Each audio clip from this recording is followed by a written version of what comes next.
Oke,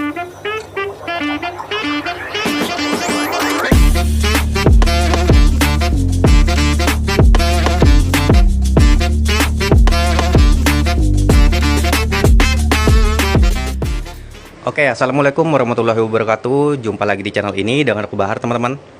Nah, untuk video kali ini di sini aku mau masukin refugium, teman-teman ya. Karena untuk refugiumnya ini baru dapat, dan kemarin kan kalau untuk wadah dan lampunya itu sudah aku bikin, teman-teman. Dan ini kita akan masukkan ke tank kita ya untuk mengatasi nitrat yang ada di tank kita, teman-teman. Dan untuk refugium ini aku dapat hibah dari teman sesama river di kota aku, teman-teman. Dan buat Om Iksan yang sudah ngasih bibit dari refugiumnya, terima kasih banyak Om ya. Oke, di sini kita akan taruh dulu untuk refugiumnya, dan sekalian juga nanti kita akan update kondisi dari Coral SPS yang kita taruh sekitar 2 minggu lalu, teman-teman. Apakah ada perkembangan atau ada penurunan, teman-teman ya. Oke, tonton terus video ini dan jangan di skip, oke?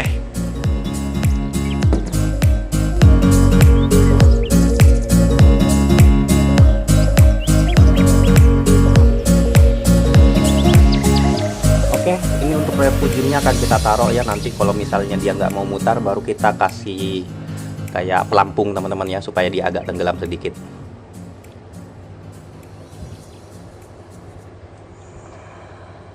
Dan inilah kondisi dari si Caito untuk refugium yang kita taruh tadi, teman-teman. Alhamdulillah juga dia berputar, teman-teman, jadi nggak perlu aku kasih pelampung lagi ya.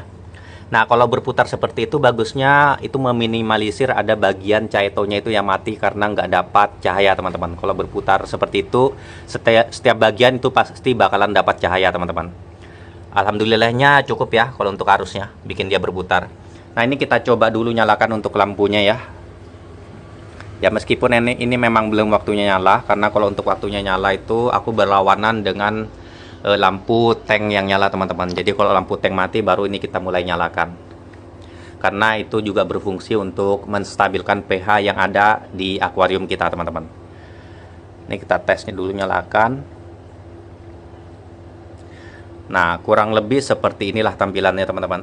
Nah, kalau untuk lampunya ini sendiri itu aku pakai 2 merah 2 full spektrum ya. Aku pengennya sih pakainya merah semua, cuman karena kemarin warna lampu yang aku punya itu terbatas, malas beli lagi, ya udah aku pakainya 2 merah 2 pink, teman-teman. Jadi seperti inilah hasilnya, teman-teman ya. Ya, semoga juga ini bisa mengatasi permasalahan nitrat yang ada di tank ini, teman-teman. Karena juga kemarin itu sempat aku cek sekitar 2 atau 3 hari yang lalu ya, itu untuk nilai nitrat yang ada di tank ini itu masih di atas 10, cuman memang nggak nyampe 25, 10 lebih lah, mungkin sekitar 15, teman-teman. Karena kalau untuk Salivert kan nggak terlalu detail banget ya kalau untuk angkanya. Ya sekitar masih di atas 10.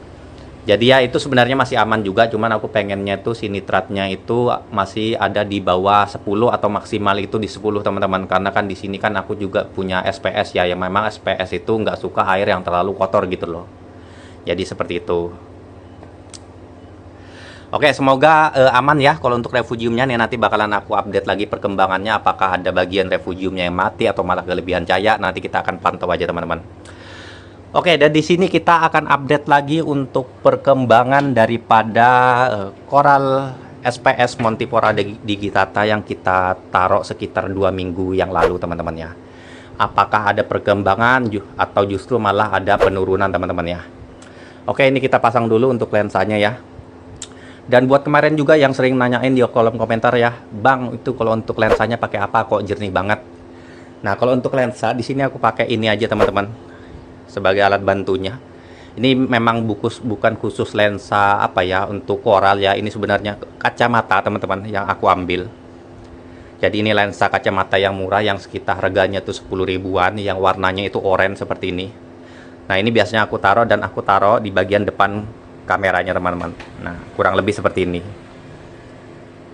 Cuman ya kalian kalau biasanya kalau mau pakai hasilnya itu lebih bagus lagi ya, aku pakai aja yang kalian yang ibaratnya yang khusus untuk lensa kamera, teman-teman. Cuman memang ya harganya biasanya lebih mahal.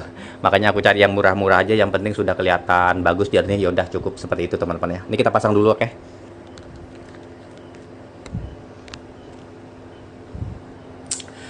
Nah, oke, ini kita sudah pasang, dan inilah kondisi daripada Coral SPS yang baru kita taruh kemarin, teman-teman. Nah, seperti inilah kondisinya teman-teman ya. Nanti kalian bandingkan sendiri aja dengan foto sebelah kiri ya. Menurut kalian itu ada perkembangan atau ada penurunan teman-teman. Nah, menurut aku sendiri karena aku di sini yang ngeliatin setiap hari, kalau dilihat dari foto itu ada sedikit perkembangan malah teman-teman ya. Alhamdulillahnya ya, selama hampir bisa dibilang 2 minggu ya sudah. Yaitu perkembangannya ada pada bagian bawahnya itu teman-teman ya.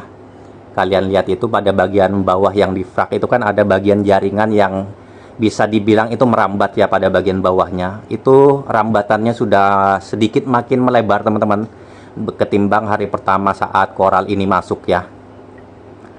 Tuh sekarang sudah hampir ya bisa dibilang agak hampir menyentuh bagian sisi daripada si fraknya teman-teman ya. Tidak seperti awal ditaruh teman-teman. Dan alhamdulillah berarti kondisinya di sini bisa dibilang koral SPS-nya ini sangat baik teman-teman ya, tidak ada terjadi penurunan atau malah bleaching ataupun menghitam kayak kurang cahaya ya. Berarti alhamdulillah kalau untuk parameter yang ada di tank ini masih cocok teman-teman ya, untuk koral si SPS-nya juga, dan untuk cahaya juga ini alhamdulillah berarti cukup ya kalau misalkan SPS-nya itu kelihatan tumbuh seperti itu teman-teman. Ya meskipun juga dengan kondisi pencahayaan yang kuatnya seperti ini untuk putihnya teman-teman ya. Ini sekarang aku pakai itu untuk putihnya itu di kondisi 30% teman-teman. Nah kalau untuk koral-koral ya LPS yang lain itu masih aman, cuma ada beberapa koral memang yang terpengaruh teman-teman. Jadi selama aku naikin lampunya ini ada memang yang nggak mau mekar sama sekali teman-teman. Yaitu yang pertama sudah pasti ya, nih yang goniopora yang merah, ya meskipun dia nggak botak itu teman-teman ya, itu cuman nggak mau mekar. Kalau untuk daripada jaringannya itu masih belum ada yang botak, masih full tetap ya, nggak ada yang botak sama sekali, cuman yang dia nggak mau mekar. Dan juga ada zoa juga yang kemarin yang di sini Cikuitas, itu juga nggak mau mekar teman-teman, semenjak aku naikin pencahayaan putihnya itu di sekitar 30%. Tapi kalau untuk koral-koral yang lain alhamdulillah aman ya. Dan juga kalau untuk nih red hornet yang ada di sini, ini kemarin kan waktu sebelum dinaikkan pencahayaannya dia ada beberapa bagian itu yang memanjang. Alhamdulillah sekarang mulai turun teman-teman dan mulai rapat lagi ke bagian fraknya. Jadi seperti itu teman-teman. Dan alhamdulillah ya kalau untuk SPS-nya sudah 2 minggu ini nggak apa-apa ya. Mungkin nanti kalau sudah misalkan ini masih bertahan selama kurang lebih 1 bulan, bakalan aku isi lagi untuk SPS yang lain teman-teman, cuman mungkin masih di jenis yang sama ya, Montipora digitata juga, cuman mungkin aku cari yang warna lain teman-teman. Karena kalau nggak salah kalau untuk digitata ini biasanya kalau nggak salah ada yang warna hijau juga teman-teman. Nah nanti kalau misalkan kita isi warna hijau dan ya warna hijau itu juga mampu bertahan, nanti baru kita akan coba isi yang jenis yang lain yang mungkin agak lebih susah teman-teman ya, ketimbang Montipora yang digitata ini teman-teman. Karena ada yang sistem kayak merambat yang kayak bunga gitu kan, itu kayaknya lebih keren juga. Nanti kita akan coba isi yang seperti itu teman-teman ya, cuman ya bertahap ya, sambil kita pantau juga untuk perkembangan dari setiap koral yang ada di tank ini teman-teman. Nah kalau untuk ikan juga ini masih aman teman-teman ya, berarti ini sudah 2 minggu lebih ya kalau nggak salah ya, mungkin hampir sekitar 3 minggu kita taruh ya kayaknya. Dan alhamdulillah kalau untuk ikan ini masih sehat, berarti untuk velvetnya itu udah pure hilang dari tank ini teman-teman. Jadi kita sudah bebas kalau mau masukin ikan yang lain lagi. Nah kalau untuk nextnya ini bakalan kita isi ikan dori teman-teman ya, karena dari kemarin aku mau ngisi ikan dori nggak jadi oke. Ini nanti kita akan isi ikan dori oke.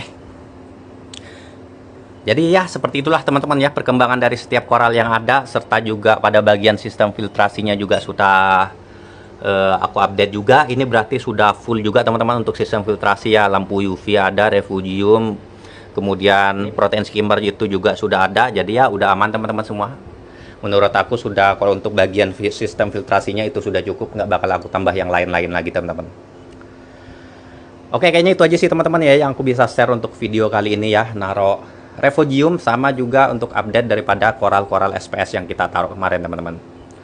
Nah, jika kalian suka dengan video ini, jangan lupa untuk di like dan jangan lupa juga untuk di subscribe. Bagi yang sudah subscribe, aku ucapin terima kasih banyak teman-teman. Dan buat yang belum subscribe, ya kalian bisa subscribe dulu, karena ya dimana lagi kalian bakalan dapat info dan ilmu-ilmu menarik mengenai akuarium air laut, kalau bukan di channel ini teman-teman. Oke, untuk lebih dan kurangnya aku mohon maaf. Wassalamualaikum warahmatullahi wabarakatuh. Sampai jumpa di video-video selanjutnya teman-teman ya. Bye bye.